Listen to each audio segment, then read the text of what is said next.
One of the first things I want you to begin to do right now is to take a brave look at your life. Look at your life right now where it is. So let me ask you some questions. As you begin to look out on the future, look out on this year, let's take personal inventory. What has brought you here? As you begin to look at the things that took place this past year, did you get out of it what you wanted? Did you achieve the goals that you set out to achieve? What part of your life or what things did you do that you don't want to be a part of your life? Are there any people, as you begin to look at your life and look at where you want to go and what you want to do, are there any people that might be some dead weight that you need to think about unloading? Because what you have found through that relationship, that it's more toxic than it is nourishing, it's more debilitating than it is empowering, and so now you've got to make a decision. See, many of us won't be able to move forward because we're not taking true inventory of our lives. As you begin to look at your emotional, your spiritual, and intellectual development, how many books did you read? How many seminars did you attend? How many classes did you take to begin to develop yourself professionally, to improve your craft or your skill? How many new things did you learn? Just take some personal inventory, just thinking, beginning to know yourself. What are the things about your past that has influenced you right now? What's your philosophy of life? What are your beliefs, things that you feel very strongly about? What are some of the things that you have picked up along the way that you've been doing them for so long you think that they're you, that you need to begin to re-examine them and perhaps get them out of your life? See, a lot of things we do unconsciously because we picked it up somewhere in life. A friend of mine out of Chicago named Rhea Steele, I was at her house to have dinner, and Rhea, who was born in Chicago, has a tremendous southern drawl. After I met her mother, I said, where did Rhea get her southern drawl from? She said, my sisters came up from Kentucky, and they used to be her babysitter. And she picked it up while in their presence.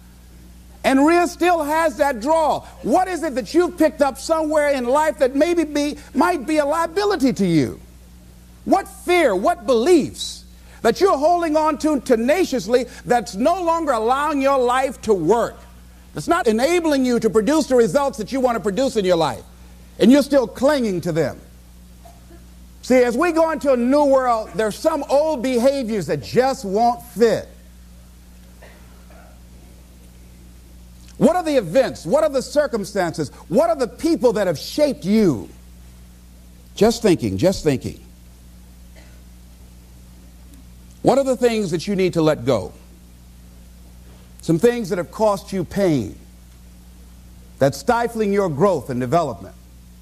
What are those things? As you begin to look at your profession or your career, what is it that you need to do to begin to upgrade your skills or your knowledge, to continue for you to be competitive in the marketplace? As you begin to look at yourself and ask some of these questions, what is something that you're good at? Are you living your passion? Are you living your dream? What do you regard as your greatest personal achievement? What is the one thing that other people can do to make you most happy? Just think about these things. What would you do if you had 1 year to live and guaranteed success in anything you decided to do? What would that be? What would you do with your life if you had it to live over? Getting to know yourself. What is one value, one deep commitment from which you would never bulge? What is one cause that you would like to become involved in to make a difference on the planet? I work in the Cook County Jail in Chicago. It gives my life a great deal of joy and fulfillment. Have you found something like that in your life that you could enjoy doing, working with people? I have a friend that's working with physically handicapped people. She said it's been the most rewarding experience she's ever had. She used to be a constantly depressed individual, always feeling sorry for herself. It has changed her life. She's a grateful person. She's found something that she's lost herself in. What is your biggest setback, failure, or defeat of the past year? What is it about you, if somebody really knew, they wouldn't get into a relationship with you?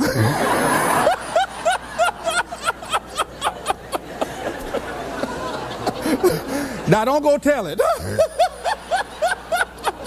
But once you acknowledge what that is, then start working on it and changing it.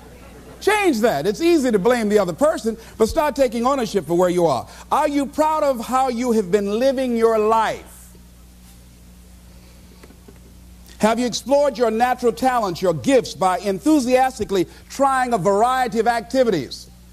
Ladies and gentlemen, a lot of us have so much talent and abilities, we just put them back on the back burner or just left them aside someplace. Never did anything with them, never brought them out here. Used to do them extremely well in high school or college, or just had a natural gift and never did anything with it. What are you sitting on? What gifts are you sitting on? Have you resigned yourself to a life feeling that nothing can be done to change your future or your circumstances? Have you been afraid to try something different because you're afraid of how people will react to you or what they will think? Those are some of the things that I suggest that you begin to answer yourself. Now, here are some things that I suggest that you begin to look at working on to develop your character. Some things that will give you some personal strength. Webster says character building activities. He says character, the pattern of behavior or personality found in an individual or group. Moral strength, self-discipline, fortitude. That's what's going to be required in order to begin to manifest your greatness. Now, looking at yourself, one of the things I'm suggesting you look at, what is it that you need to be in the process of doing more of or less of? Like being more direct. So I used to have a problem of not telling people what I actually thought because I didn't want to hurt anybody's feelings. Saying no without feeling guilty. More focused. So I used to be the jack of all trades and master of none. Used to do a lot of things. One year I decided to do one thing well. I looked at all of my talents and I decided the strongest one, my ability as a speaker, that's the one I'm going to focus on. But I'm capable of doing a lot of other things. But only when I decided to focus that I begin to reap the rewards of my talent. And then after you do that, you can begin to expand and use the other talents that you have. Deciding to keep your word. If you just decide, I'm going to keep my word. If I say something, I'm going to do it regardless. Being more considerate. More trusting, more disciplined, being less fearful, being more adventurous. Find something that you can look at your life that you say, hey, I know I've got a problem in this area, being late. I need to take care of that. Procrastinating, I need to deal with that. Not taking care of business, being seriously not serious. Creating an imbalance in my life where I'm spending more time looking at television or having social fun and not spending enough time working on me. See, most people, ladies and gentlemen, spend more time working on their jobs than they spend working on themselves. They work harder on their jobs than they work on themselves. And whatever we achieve in life, whatever we create, whatever we're able to manifest comes out of the human mind. Now, I want you to think about 5 things that if you had the courage to do them, it will give you a feeling of satisfaction and self-respect. Think of 5 things that if you had the courage to do those things, you would feel a tremendous feeling of satisfaction within and self-respect. Take the time to write those things down, whatever they might be to you. It might be in your personal life. It might be in your friendships, your family relationships. Might be in your business. I was negotiating with a friend of mine that I admire a great deal. And this person went back on their agreement. And I did not challenge them on it. Number 1, because of my admiration for her. Number 2, because I really wanted the business. And I think she sensed that. So I didn't want to seem too picky, and I was nervous about it. And I was cowardly because I should have said, listen, that's not what we agreed to. I should have called her on that. But I didn't want to look bad or to appear to be negative or risk losing the business. Look at 5 things that if you had the courage to do those things, that you would do those things. A lot of people say, well, I've been like this all my life. I just can't change. This is the way I am. Dr. Harold Griswold, a psychologist and author of Direct Decision Therapy, said something. He says, when someone says, I can't change, some part of them wants to change, but the payoffs for his present behavior are greater than the payoffs for a changed behavior, or his fear of change is too great. Ladies and gentlemen, it takes courage to live your dreams. It takes courage to manifest your greatness. It takes courage to decide to live, to decide to bring out all of your talents and abilities, to decide to stretch out, to decide to take a chance. It takes courage to be happy, just to be you. I saw a friend who I hadn't seen for a long time. Her whole personality has changed. She was an extroverted, assertive person, but because her husband has a fragile ego, when she's around him, she cows down to him. She plays to him. She's very silent. She doesn't express herself, her feelings.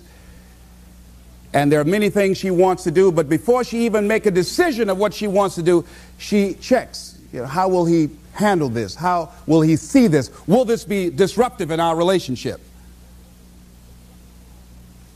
A lot of us readjust our behavior and we end up not being who we really are in deference to relationships, men and women. Looking at the word courage, Webster says the attitude of facing and dealing with anything recognized as dangerous, difficult, or painful instead of withdrawing from it. As you begin to look at where you want to go and take personal inventory, it's going to be very uncomfortable. That's why most people don't do it. It's very painful to admit your shortcomings, to admit your weaknesses. It's very painful to do that. It's much easier to withdraw from that and just ignore it. He goes on to say the courage of one's convictions, the courage to do what one thinks is right. As you begin to look at yourself and look at where you want to go with your life, it's very important for you to ask yourself a question as you look at various areas of your life. Is what you are doing right now, is it giving you what you want?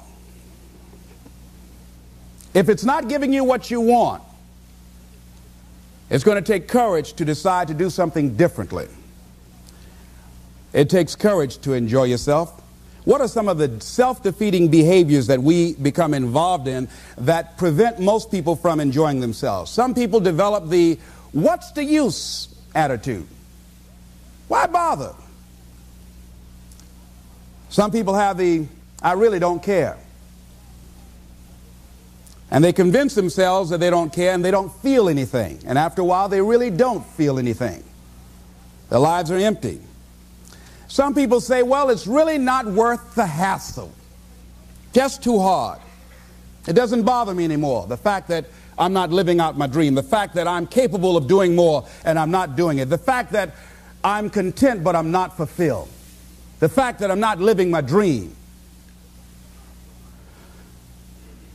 Tom Rusk and Randy Reed, in a book called I Want to Change But I Don't Know How, said people go through life many times playing it safe. He says that's the secret hope, that they say to themselves, if I never let myself feel too good, maybe I'll never get hurt too badly. A lot of people don't ever do the things they're capable of doing because they allow themselves to go along with the crowd, following the crowd. Many people have things they want to do, and they find themselves in relationships with people who are addicted to mediocrity, and they allow their behavior to influence their behavior.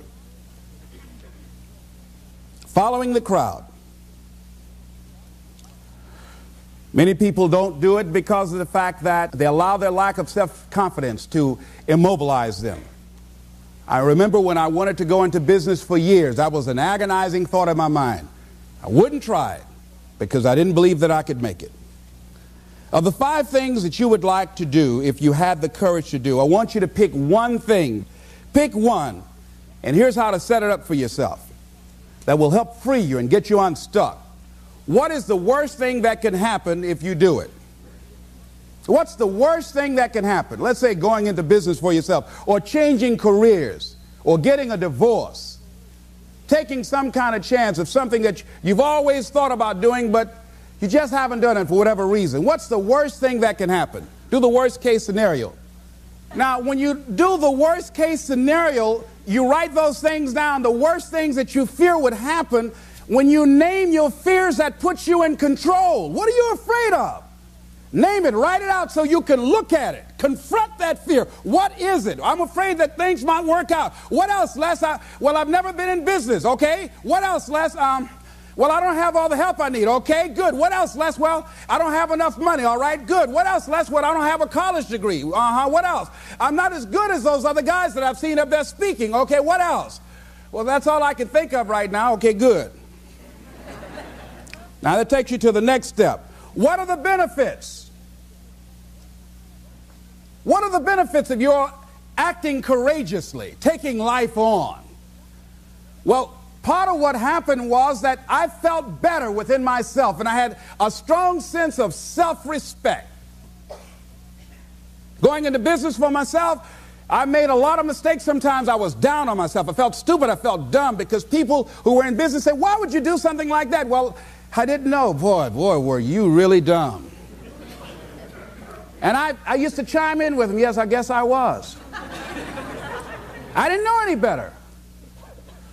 But the other thing is, I had to say to myself, but I did it. I did, even if I made a flop of it, I did it. I took the chance. I took the leap. What are the benefits of your acting courageously? Whatever it is that you've identified. Write the benefits down and then focus on them. Focus on the benefits, not on the liabilities, not on your fears. Focus on the benefits. That which you hold in consciousness tends to manifest itself. Think about how good you feel. Think about the level of increased self-respect, the sense of self-worth that you'll feel. How good you'll feel getting up in the morning, looking yourself in the mirror, because you're taking life on. The other thing is acknowledge your fears and then go into action. This book is called Feel the Fear and Do It Anyway. That's it. See, I believe anybody who's ever done anything, who's ever taken a chance, doesn't mean that they're not afraid. Courageous does not mean being the absence of fear. I think that being courageous is willing to do it because that's what you feel, and you're going to do it anyhow, regardless. You're not going to be immobilized by your fears or your doubts. You admit, okay, I'm scared to death. Now, okay, what is it that I must choose to do? Go ahead and experience that fear, but don't let that fear immobilize you. In what you've done with your life thus far, is it giving you what you want? Is it giving you what you want? When you look toward the future, when you look at all that's going on out here, is there some place within yourself you say, hey, I know I need to be out there in that arena. I know I can do more than what I've been doing. I know there's some great music that I have within me that I haven't brought out here yet. Is that something that you begin to look at within yourself? So I used to do that, and I used to go to big rallies and see guys up speaking when I wasn't courageous enough to go out there and say, hey, my name is Les Brown, the motivator, Mamie Brown's boy, I want to talk. I would never do that. I'd just be back there looking at him and wanting to get their autograph and would say, can I meet you, Mr. Waitley, or can I meet Mr. Zig Ziglar? Please tell him, who are you? Oh, Les Brown. Because I felt within myself I was a nobody. So who am I to go talk to these guys and go get their autographs? I like to do what you do.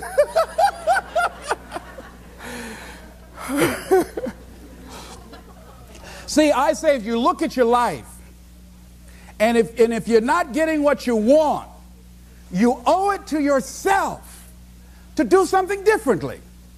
If you're on a job, 85%, they say, of Americans go to jobs that they're unhappy.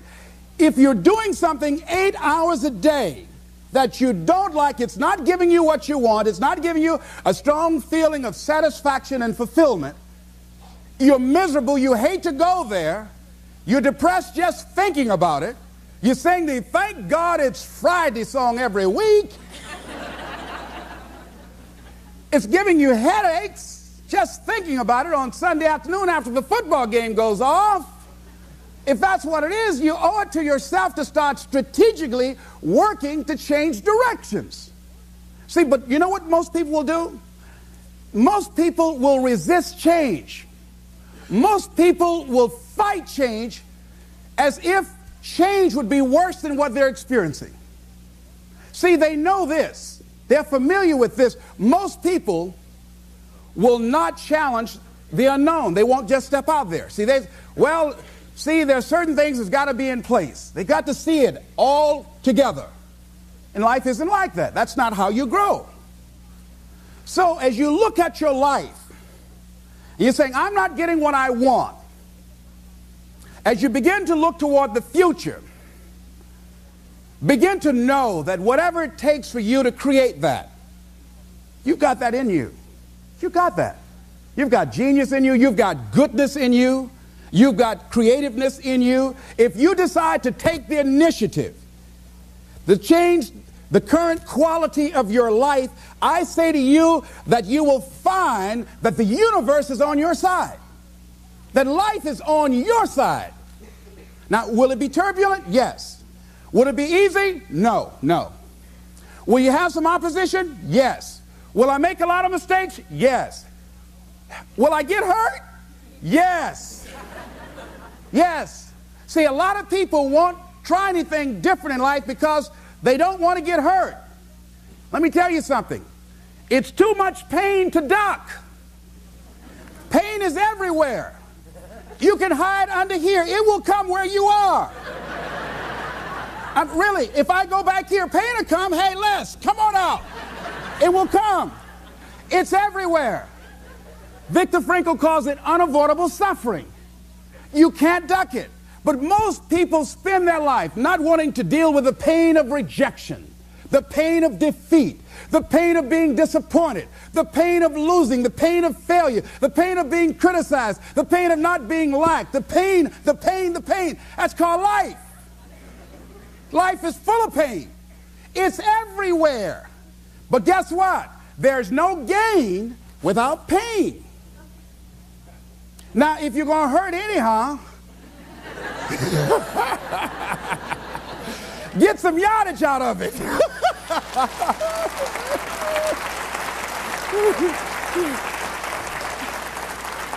Because it's the pain of regret that you experience. If I had it to do over again, that's a pain. Don't you know that's something? When you know, I was in a seminar once and this lady stood up. If I had my life to live over again, she talked about all of the things that she would do. And you can feel the pain of regret in her voice. The pain of regret. She still experienced pain. She was trying not to experience the pain of defeat, the pain of disappointment, the pain of loss, the pain of lack of support. And she still experienced pain. It was right there. We can't get around it. Most people are governed by their habits, their fears, and the opinions of others. A lot of people never try anything differently because they have been convinced by people in their lives that they value that they can't do it. They're living within the context of the opinions that other people have of them, the low expectations. Many people doubt themselves because when they thought about doing something at some critical point in their lives, somebody they respected and honored, somebody they believed in, somebody that they loved, someone they trusted said, you can't do that. And they accepted that. That's why I didn't go off to college. I had an instructor that I believed who said, you're not college material, Mr. Brown. You're not as smart as your brother Wesley or your sister Margaret Ann. You're not college material. Why don't you try and get you a job at the post office? Try and do something with your hand, or go down to the Miami City Sanitation Department and see can you get a job there. Or why don't you try and go into the Army? I took that test, Mr. Tellers, already. And what happened? I failed. I told you. Anybody fail the Army test, you're really in trouble. So I went down to the sanitation department to try and get a job. because that's what I believe was possible for me. As you look at your life, ask yourself the question, what would your life be like? What would your life look like if you decided not to care what people thought of you? What would your life be like if you decided to give up some of your fears? What would your life be like if you decided to become courageous? What would your life be like? If you decided to act on your dream, if you did what you felt in your heart. You know what courageous means? Tom Rusk and Randy Reed said. They said that courage comes from a French word which means of the heart. How does it feel to you? He says that courage, it takes courage to live. Says most people go through life not allowing themselves to step out because they don't want to let go. They don't want to be blown around. They don't want to be moved. The courage to face life's whirling wind of contradictions. The courage to love yourself. The courage to love. For years, I was afraid to love. The courage to take a chance. The courage to be who you are. He says courage isn't for somebody else, for medals, applause, or moral debts. Courage is what at that moment feels most right for you. Not just situational ethics, but what feels right in your heart. The word of the heart. What feels right in your heart. One great philosopher says, cowards die many times before their deaths. The valiant never taste of death but once. What does that mean? That valiant people aren't afraid? No. It means that they experience that fear and they move forward. They move forward anyhow. Many people are dead now. Many people are allowing their dreams to die. Many people are allowing their ideas to lie dormant and collect dust. Many people have all this talent and ability that they are allowing to be buried inside of them, that they will take with them to their graves because they didn't have the courage to be who they are. And I say, as you begin to look toward the future and manifesting your greatness, it's going to take everything in you, that your life deserves the concentrated effort to begin to look at how is it that I can express more of me? How is it that I can bring my ideas out here now? How is it? And start living with a sense of urgency, because you're here today, you're gone today. Life is unpredictable. It's uncertain. There are no guarantees. No guarantees out here at all. So holding back, what are you waiting on? Ask yourself, what's the benefit of your waiting? What's the benefit of your not living your dream? What's the benefit of not listening to yourself? Oh, please, listen to yourself.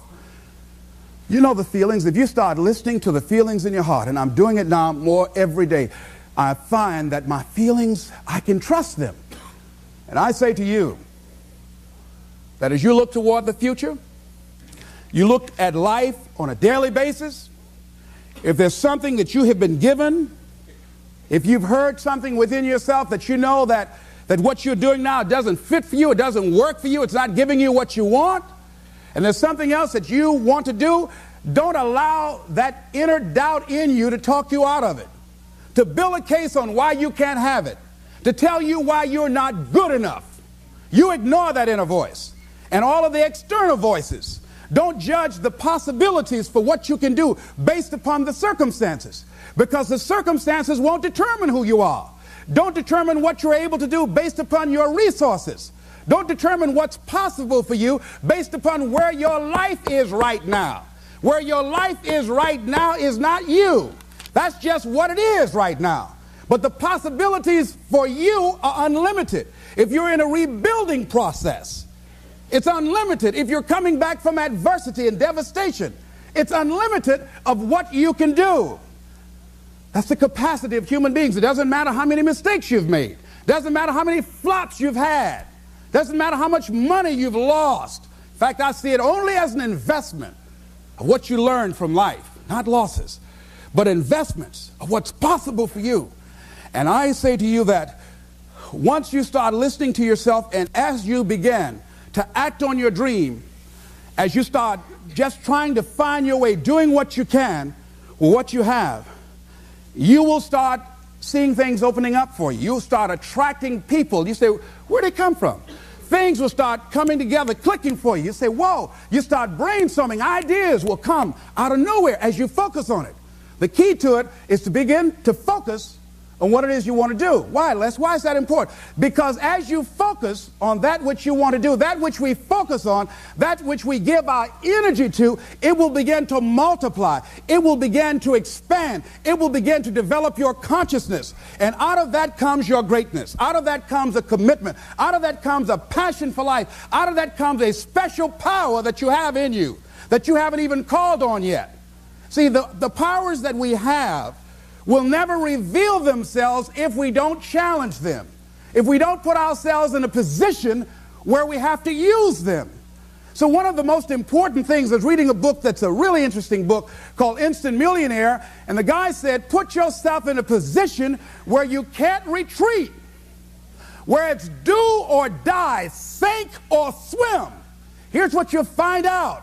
You'll develop incredible swimming skills. Or swallow half the pool of life. You'll find yourself stroking unlike you've ever seen before. Through the inspiration of desperation, you'll become more creative than ever before. So what is it? How do we handle that whole piece? Throw your whole self into it. See, most people go at it tentatively. They don't give all their stuff. They don't concentrate. They don't put everything they've got in them. One guy wrote a book called All You Can Do Is All You Can Do. And all you can do is enough. But he said, make sure you do all you can do. And if we're honest this evening, we know that we haven't done all we can do. So as we look at the future, we can decide that from this day forward, as I look at my personal relationships, if I look at my professional relationships, if I look at my family relationships, as I look at all the dimensions of my life, looking at myself mentally, emotionally, and spiritually, I'm going to do all I can do to develop me, to bring my talent out here, to make a contribution to life. I don't know what you want to do. Here's what I know about you, that you've got greatness within you. As you look toward the future and developing your greatness, begin to know that your life is worth the effort. Is it easy? No. Is it worth it? Yes. Yes, your life is worth it. And so it is. This is Mrs. Mamie Brown's baby boy, Leslie Calvin Brown, saying it's been a plum-pleasing pleasure as well as a privilege. Thank you all here.